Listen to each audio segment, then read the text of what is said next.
मन्यवतो तैकवे नमः गाहुव्यामुदते नमः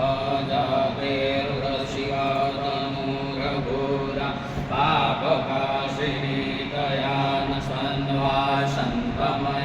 गिरिसन्ता विजाकशी जामि पुङ्गिरिसन्तहस्ति विवर्तवे शिवां गिरिपदां कुरुमाहिं जगत शिवे नवचसा त्वागिरिसाक्षा वदामसि तथा नः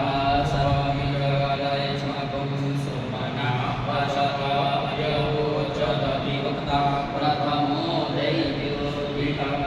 अहेश सर्वान् चम्पयन् सर्वास्य जातु धान्यो धराजीः परासुव असौ जस्ताम्रो अरुहौदव